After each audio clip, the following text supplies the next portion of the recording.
Bu guru sedih, SD di pusat kota Kayu Agung, tapi muridnya hanya 33 siswa. Meskipun lokasinya berada di pusat kota, namun suasana Sekolah Dasar Negeri 11 Kayu Agung, Kabupaten Ogan Komering Ilir terlihat tidak seperti sekolah dasar pada umumnya.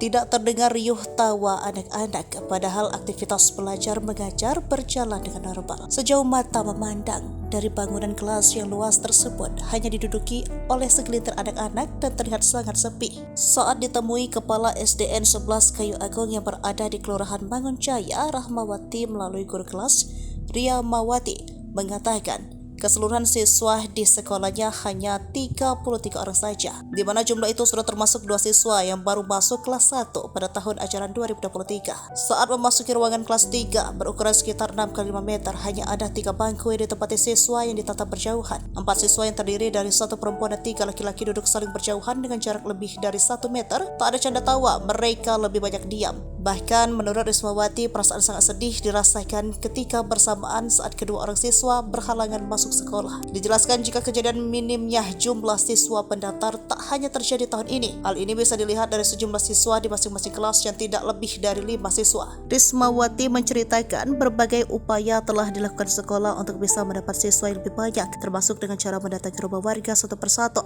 dan bekerja sama dengan sekolah TK terdekat. Namun hasilnya masih jauh dari kata yang diharapkan sekolah. Jumlah peserta didik tetap belum bisa maksimal. Menurutnya, semakin menurunnya jumlah siswa disebabkan semakin sedikitnya jumlah anak-anak kecil di sekitar lokasi sekolah dan banyak warga juga yang pindah. Meskipun demikian, tenaga pengajar yang berjumlah 12 orang ini juga berharap ke depannya sekolahan semakin maju dan siswa juga menjadi ramai kembali.